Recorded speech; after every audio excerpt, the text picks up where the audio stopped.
Buenas tardes, qué gusto poder estar en este grupo íntimo, lleno de tanto talento, tanta genialidad. Y agradezco mucho la invitación a Rocol, a esa familia tan especial, que al igual que ustedes también me ha acogido desde hace varios años y nos brinda esta oportunidad de entregarles hoy en sus propias manos el libro Genios en la Mente. Vamos a hablar un poco sobre qué se trata este libro, rarezas del cerebro, de dónde viene la innovación, cómo podemos sabotear a ese gran saboteador que es el cerebro. Ahora, esta imagen que ustedes están viendo ahí corresponde a una imagen por tomografía de un electrodo que introduzco yo en el cerebro de un paciente. Fíjense cómo es de parecida la imagen y entonces ya empezamos a hablar del otro gran universo que es ese universo interior. Esta es una imagen que nos muestra células a través de una cánula del cerebro. Luego tenemos esta que se llama la rueda, la galaxia La Rueda, que también es del telescopio James Webb, y se me hizo muy similar a esta imagen que es una célula en mitosis de las neuronas que utilicé yo en Alemania para trasplantar al cerebro de pacientes con Huntington, enfermedades neurodegenerativas. Si seguimos viendo la similaridad de este tipo de galaxias, por ejemplo, con esto que es el mesencéfalo ventral de un feto de 6 semanas, en las cuales las células verdes corresponden a células dopaminérgicas, que es el neurotransmisor perdido en Parkinson, vemos que nosotros al final, este sería el primordio de una médula en un embrión de 5 semanas, todos fuimos eso, parece un universo, ¿cierto? Y si nosotros a ese universo le diéramos un sonido, sería más o menos aquí así.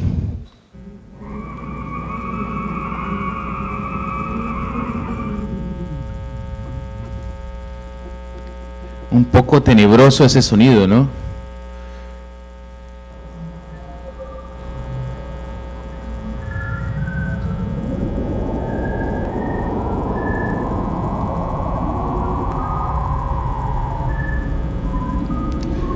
Sabemos que el espacio es vacío y no puede transmitir sonido, pero si nosotros tomamos cada coloración podríamos producir estos tipos de sonidos.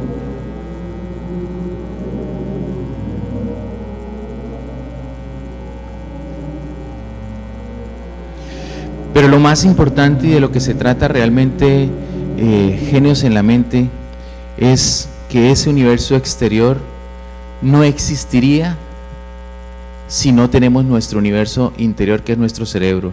Porque el cerebro es el que nos sirve para interpretar todas las imágenes, las sensaciones, ver, oler, sentir.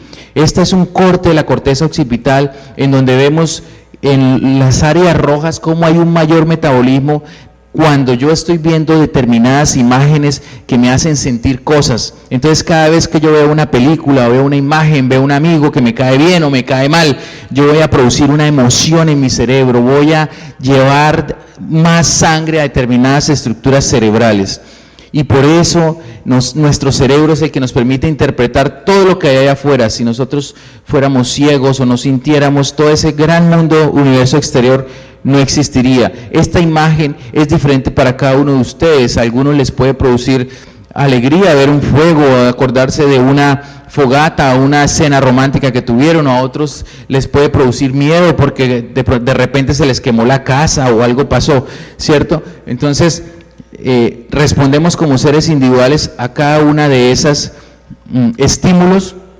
Y por eso nosotros somos diferentes. Usted nunca en el planeta va a encontrar a nadie igualito a usted. Por eso las mamás dicen, pero ¿cómo si mi hijo salió de la misma barriga, del mismo útero? Son tan diferentes, ¿cierto? Pues porque cada uno tenemos diferentes expectativas, diferentes experiencias, diferentes traumas que nos llevan a formar ese yo. Pero lo que quiero decirles es que ese yo es falso. Es una mentira y ustedes tienen que tratar de superar ese yo. ¿Qué les dice el yo? Soy uribista y jamás seré petrista, o soy petrista y jamás seré uribista. Eso se puede cambiar. Eso es parte del objetivo de nuestro libro. Entonces lo primero que yo tengo que entender es quién está detrás de todos mis problemas. Carajo. Yo mismo, ¿cierto? Todos mis problemas son culpa de quién? no es del gobierno, no es de Rocol, no es de Barranquilla, ¿cierto? Soy yo. Y qué dificultad, qué difícil es asumir que la culpa es mía. Este libro es muy bonito, se llama La culpa es de la vaca y fue publicado originalmente por Fernando Cepeda como una columna en El Tiempo.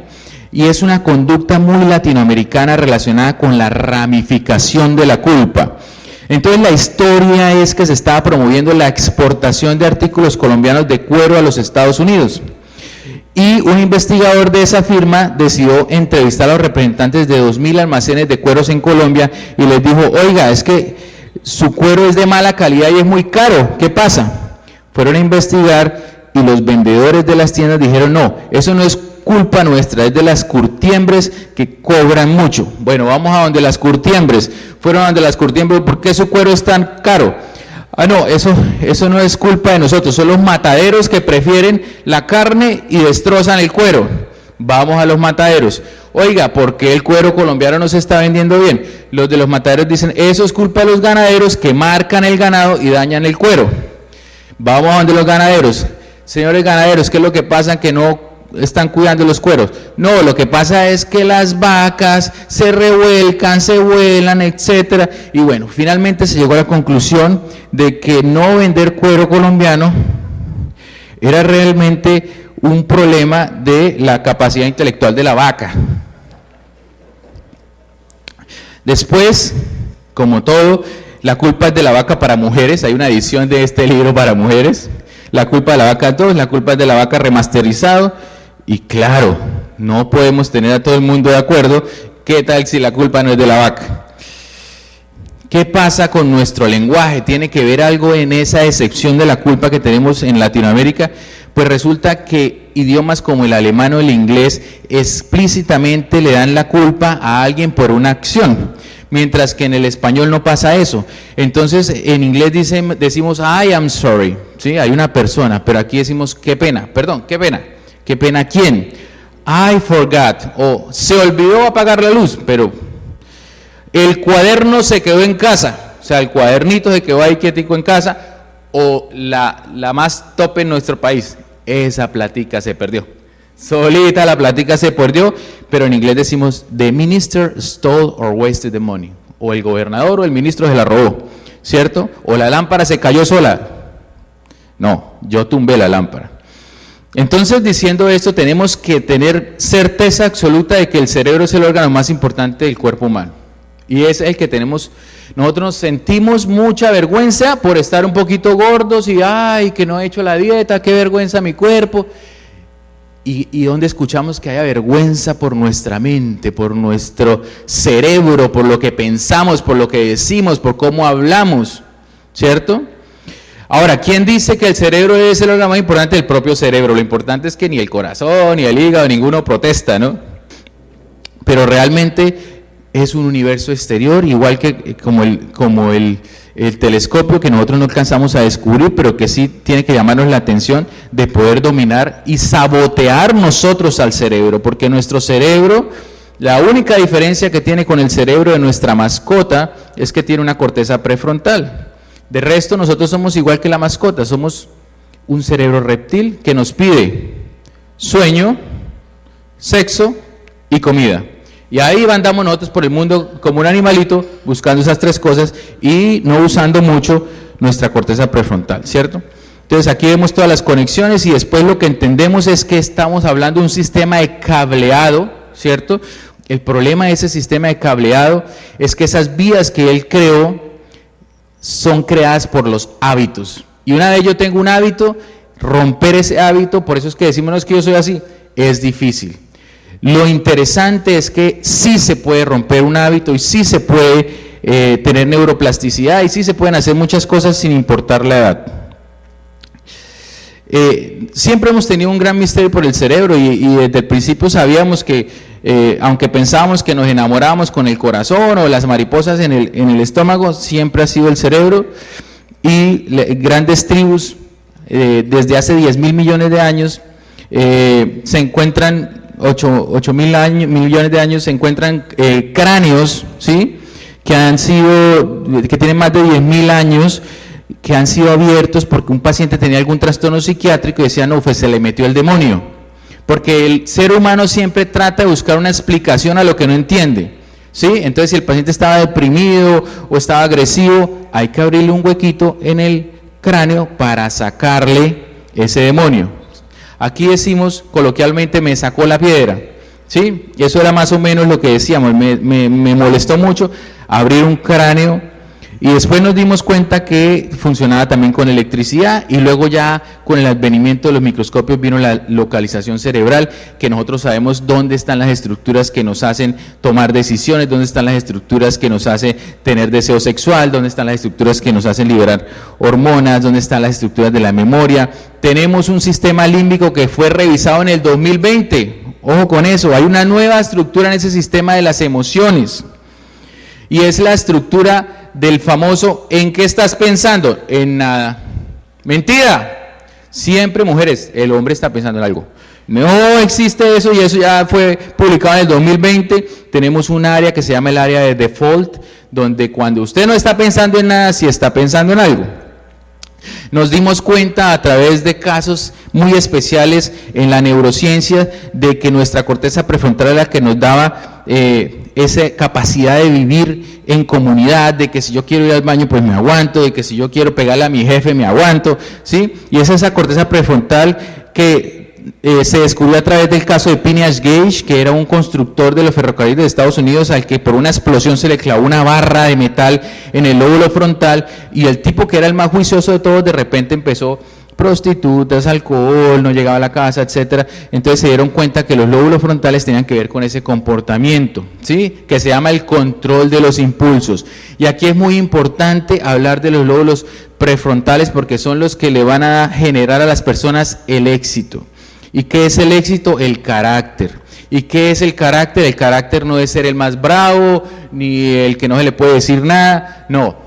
El carácter, el que tiene carácter es aquel que es capaz de aplazar el placer. Tenemos esa gran dificultad ahora con los teléfonos, todo el tiempo estamos ahí mirando el teléfono para tener un pequeñito placer, una liberación de dopamina a través de un video chistoso, de un meme, de una nota, ¿sí? Entonces, ese es un gran problema que además en el país nos dejó el narcotráfico, ¿no? Queremos todo ya. No es plata fácil la del narcotráfico, porque yo no me imagino cómo sería, bueno, vamos a crear un grupo y vamos a darle bala a no sé quién, eso me parece a mí complejo. Pero la filosofía del narcotráfico es ganar dinero rápido y mucho dinero.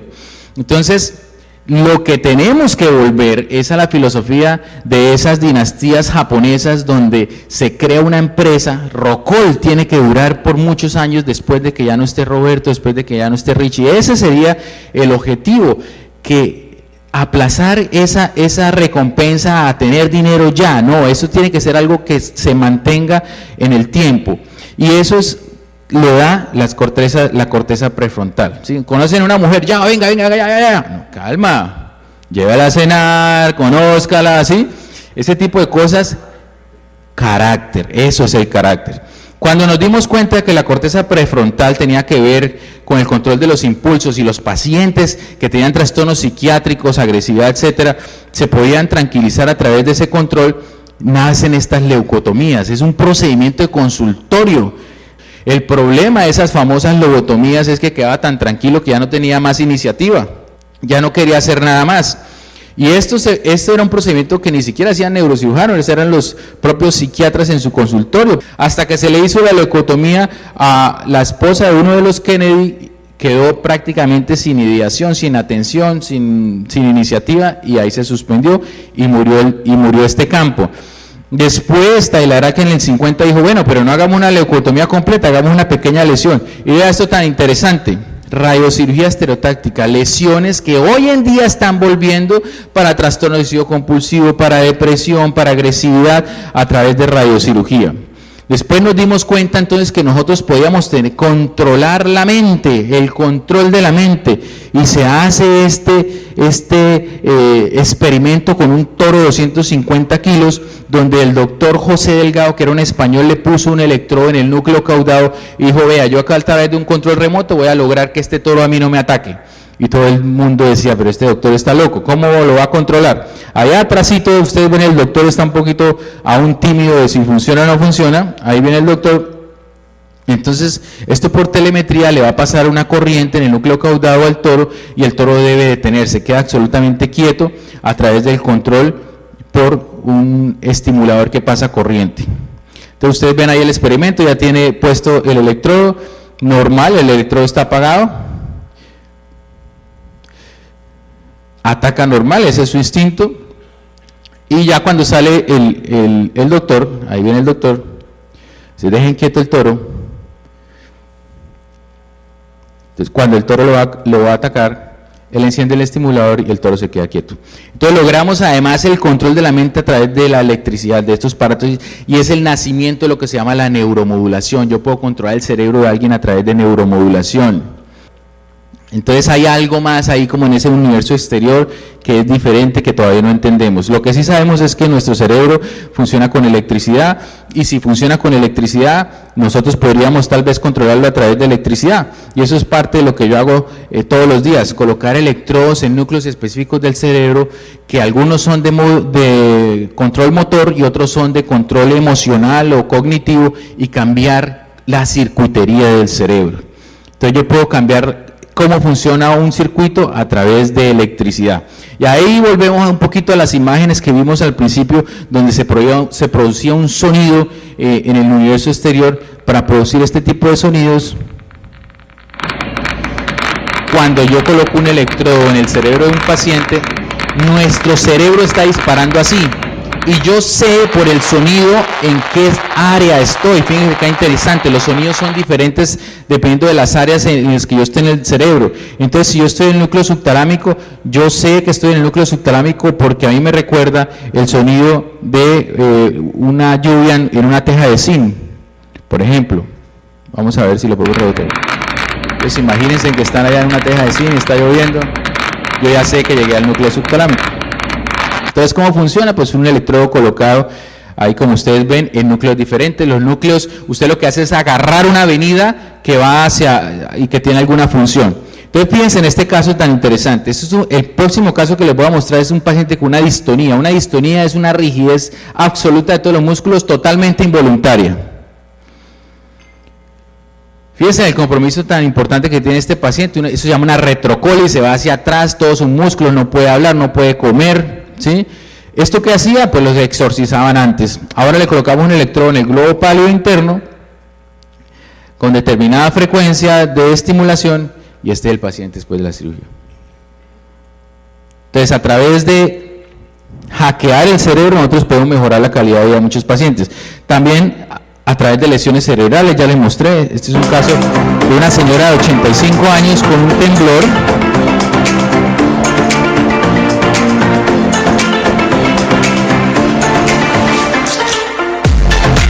Muy importante, se le pasa corriente en el núcleo subtalámico. Muy bien, ¿cómo siente el brazo, Ernestina? ¿Y el temblor? Ay, yo no tiemblo.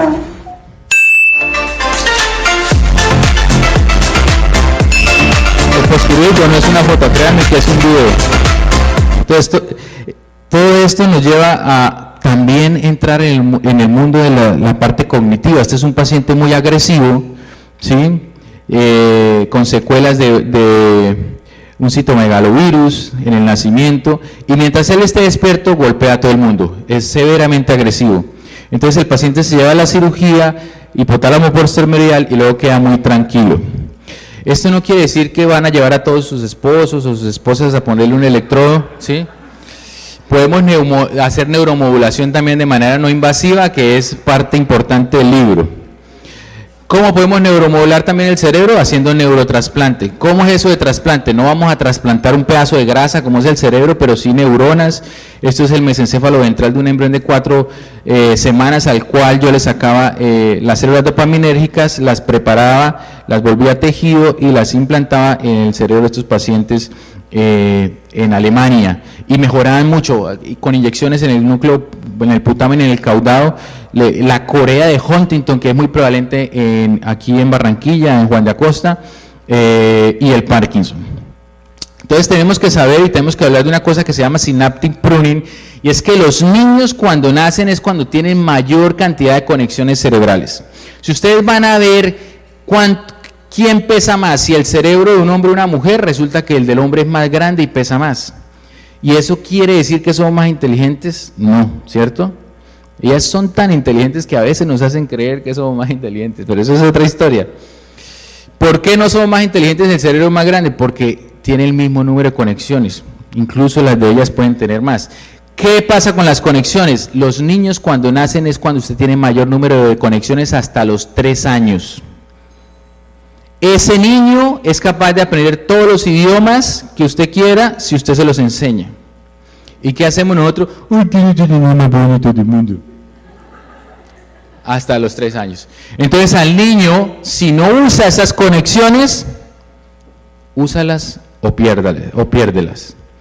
Y vea, si usted no usa las conexiones, empieza a morir esas conexiones, que es también lo que pasa con las enfermedades neurodegenerativas, se muere la neurona. Estuve reunido con Hillary Clinton hace un par de años porque empezamos un programa en Estados Unidos precisamente para educar mejor a este grupo etario de 0 a 3 años y meterle mucha información. Pero esto no quiere decir que ustedes como adultos no puedan tener, o nosotros todos, lo que se llama la neuroplasticidad. Y se lo voy a demostrar con este ejemplo. Fíjense en esta bicicleta. Esta bicicleta, si usted va para la derecha, ella coge para la izquierda. Y si usted coge para la izquierda, ella coge para la derecha. De tal manera que aunque todos tengamos en nuestra mente que podemos montar una bicicleta, ninguno de nosotros es capaz de montar esta bicicleta. Por más de que queramos de manera maliciosa unir esos dos hemisferios cerebrales, no somos capaces de hacerlo. Este experimento que se hizo en Holanda ofreció inicialmente $500,000 a quien pudiera dominarla por primera vez, y llegó hasta $5 millones y nadie nunca fue capaz de hacerlo por primera vez. Pero después se demuestra que si usted, digamos, se entrena, realmente es capaz de lograrlo. ¿Cuánto me demoro yo en entrenar para manejar esa bicicleta? 6 meses. Y ahí volvemos al tema del carácter. Ah, no, pero es que yo quiero en 3 días, y si no, no me interesa. No se puede. Entonces yo puedo crear nuevos caminos, nuevas avenidas a través de la repetición. ¿Listo?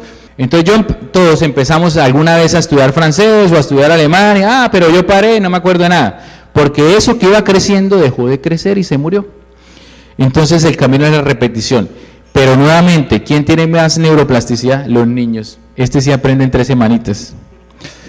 Entonces, hay un paciente muy famoso en la neurociencia que se llama el paciente HM. Este paciente convulsionaba mucho, y como convulsionaba mucho decidieron sacarle el hipocampo porque se la pasaba convulsionando, y dijeron, no, pues saquemos el hipocampo que parece que de ahí arranca la convulsión.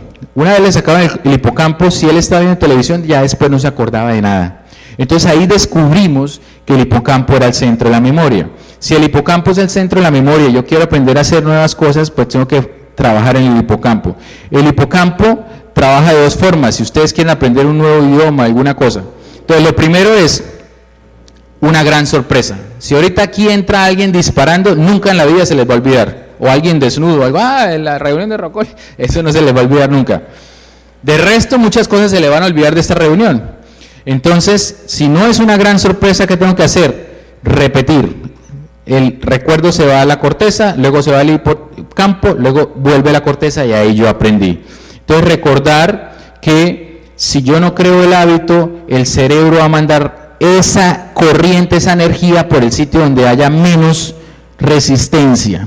Entonces esos son los famosos hábitos, ¿no? El hábito es donde hay menos resistencia, como el agua. Entonces yo tengo que crear nuevos circuitos. ¿Cómo puedo, que era la gran pregunta, modular el cerebro de manera no invasiva? Este es un paciente con Parkinson que está pegado al piso, absolutamente pegado al piso, porque es una de las características de la enfermedad, por eso se cae mucho, no son capaces de levantar el pie. Yo analicé esos pacientes y me di cuenta que es que lo que no sabía muy bien era qué estaban pisando, dónde estaba tridimensionalmente el piso. Entonces, si veo un sistema de gafas inteligentes que les muestra a ellos el piso de manera tridimensional, sin quitarles la visión. Fíjense qué interesante cómo podemos sabotear ese cerebro encendiendo el sistema de gafas inteligentes que les muestra como con una tablero de ajedrez donde está el piso y el paciente arranca. Eso se llama estimulación no invasiva y a través de estímulo visual o estímulo auditivo usted puede hacer que este paciente mejore. Otra cosa que nosotros hicimos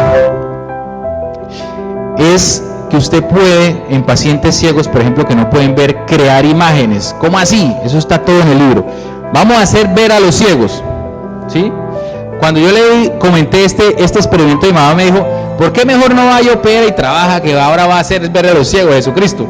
Pero resulta que este sistema de gafas inteligentes, creado por Juan Diego Gómez, que es el coautor del libro, lo que hace es, a través de sonidos vibratorios, el paciente se entrena y sabe que el sonido corresponde a determinada estructura. Entonces el sonido de una manzana es diferente al sonido de una banana o al de una casa o al sonido de un carro, y él se entrena. Una vez se entrena, ese paciente es capaz de crear una imagen en su corteza occipital que en teoría está intacta, y lo que se dañó fue la ventana de entrada, que fueron los ojos.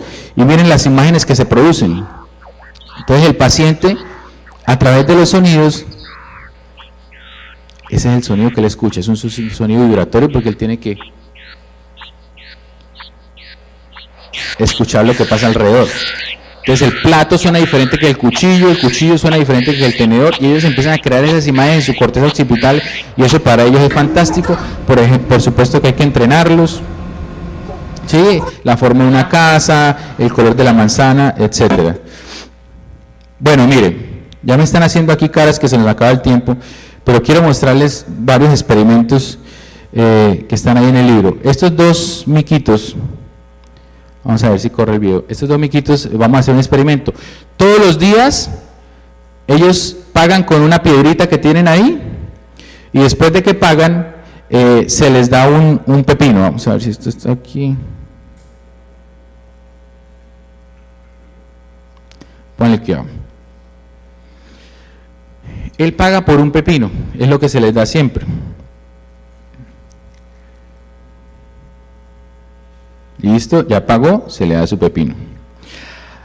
Ahora vamos al vecino, paga, pero vamos a cambiar el experimento y le vamos a dar una uva.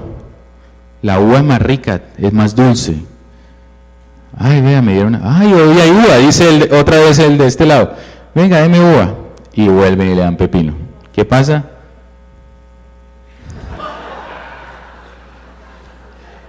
Sí, nuestro cerebro reptil. Y entonces, ¿por qué sale la gente a la calle a protestar? Y digo, oiga, ¿qué pasó? ¿Será que le van a volver a dar pepino? No, le dieron otra vez uva. Bueno, yo creo que ahora sí me van a dar mi pepino. Voy a volver a pagar mis impuestos, muy juicioso.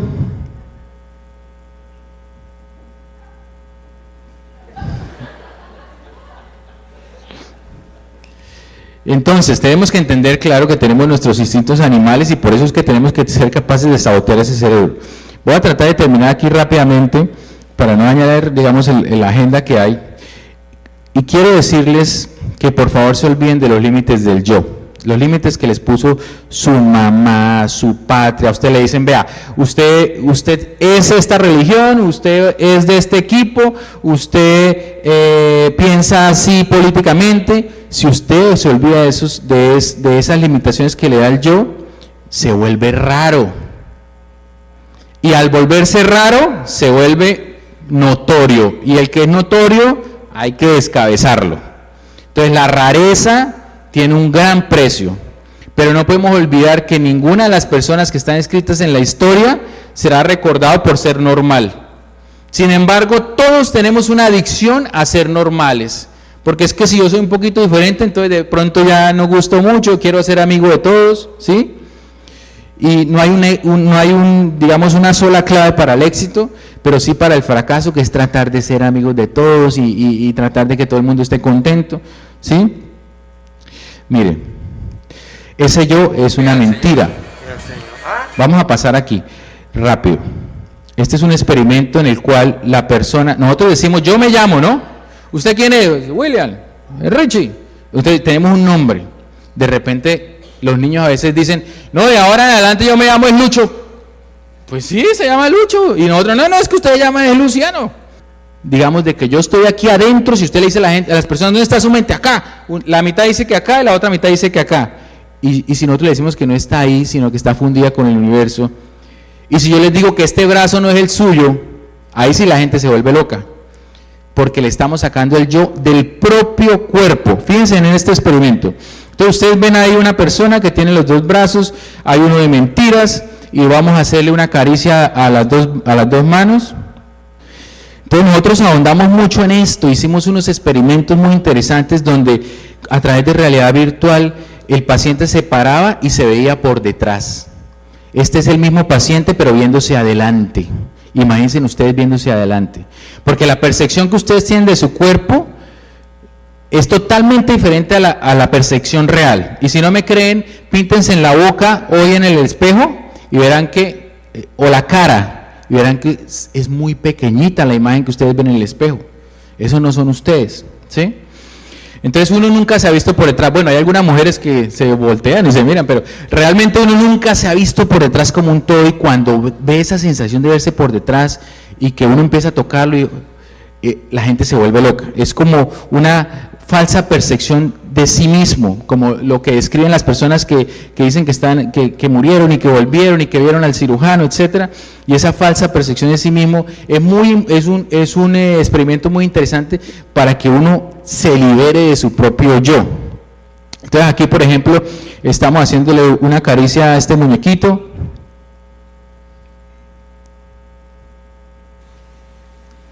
Y le hacemos la caricia también al paciente. Y llega un momento donde el paciente se siente que es ese muñequito, ¿sí? Pero él lo que está viendo es la visión del muñeco. ¿Siente que lo toco? Sí, pero estamos tocando ese muñequito. Y luego le decimos, agarre este cubo. Y la persona empieza a agarrar el cubo, ni siquiera está ahí, ¿sí? Entonces estos experimentos nos sirven es para decirle a la gente, oiga, usted puede ser más de lo que es hasta ahora.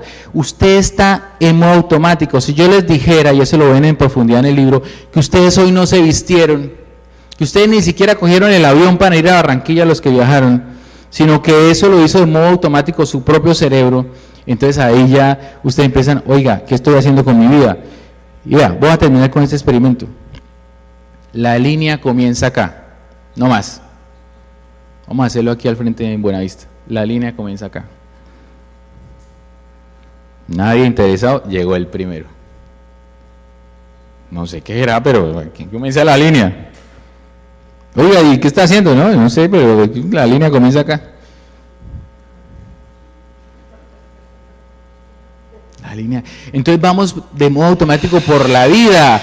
No pensamos, no somos racionales, no, creemos todas las cosas que nos dicen sin darle una medida racional. Y lo otro es, piense bajo la caja. Hay muchas cosas que quisiera compartirles, lo van a encontrar en el libro. Siempre vamos como en un modo automático y sobre todo un modo de liberación de cortisol. Estamos todo el tiempo estresados. En Colombia estamos todo el tiempo estresados y eso libera adrenalina y cortisol. Si usted libera adrenalina y cortisol, no se le va a ocurrir nada. Va a ir en modo automático, peleando siempre, se le atravesó un carro, siempre peleando. Entonces Newton, si hubiera estado pendiente de ver unos memes, probablemente no se hubiera inventado la ley de la gravedad y no hubiera pensado fuera de la caja. Vamos a terminar con este experimento, es muy rápido. Necesito que me unan esos puntos con 4 líneas. ¿Listo? Necesito que me unan esos puntos con 4 líneas.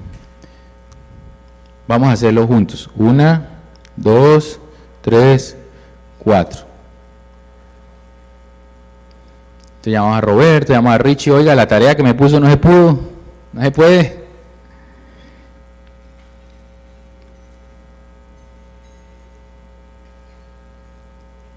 Yo en ningún momento les dije que tenían que llegar hasta el borde de la, ¿cierto? Eso es lo que se llama pensar por fuera de la caja. Y yo les digo, bueno, hágamelo con 3 líneas.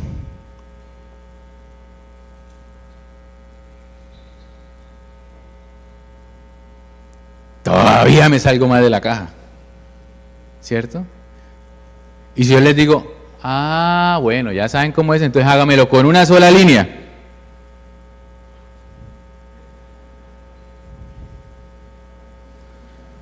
Yo no les dije que grosera era la línea. Ahora, tampoco les dije que no se podía doblar el papel, ¿cierto? Entonces, bueno, aquí hay muchas cosas muy interesantes que van a encontrar en el libro, podemos discutirlo, la idea es que nos volvamos amigos, que nos volvamos a ver si de repente puedo terminar con una última imagen, porque veo que hay niños acá y me gustaría compartirles una última imagen, que es esta.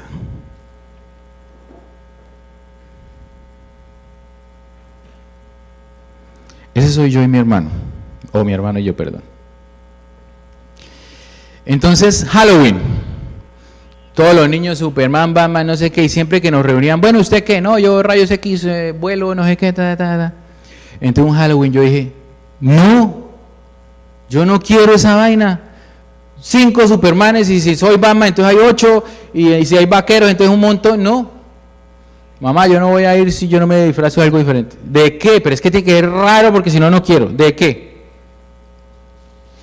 De limón.